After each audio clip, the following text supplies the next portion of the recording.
Hello, my name is Chris Cercio, and today I'm going to be discussing the importance of symbolic interactionism in the professional realm.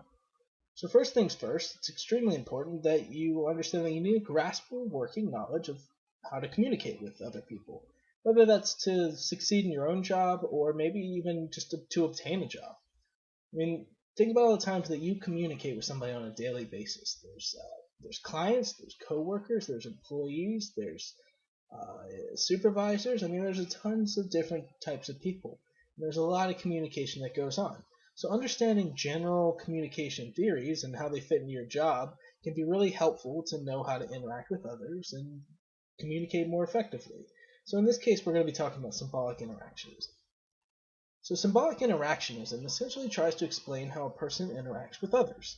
Symbolic meaning is given to these interactions. For example, in the workplace, there's typically a hierarchy of workers.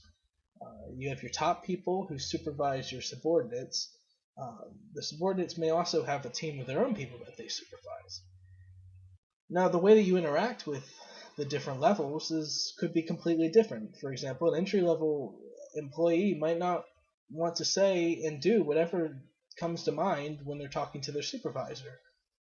But it might be a little bit more appropriate when you're talking to someone on your same level. So essentially, you've put stock in the meaning behind this hierarchy. And even when you take it out of context, there's no likely reason that supervisor A is going to be any better than employee B. But you've added this kind of meaning that because they're your supervisor, you should talk to them a little bit differently. They should treat you a little bit differently. There's stock in the meaning that you put into it. On the other hand, symbolic interactionism could also be an important tool for making employees feel comfortable. For example, if, say, you're a manager, you could easily see that an employee is doing well and you want to reward them with, say, a compliment. A compliment's basically just a symbolic gesture. It doesn't really hold any physical or monetary weight, but it shows that you see the work that the employee's putting in, you recognize their hard work, and you appreciate what they're doing. And simple things like that can really lighten the mood, and boost morale, and really give meaning to the job that people are doing.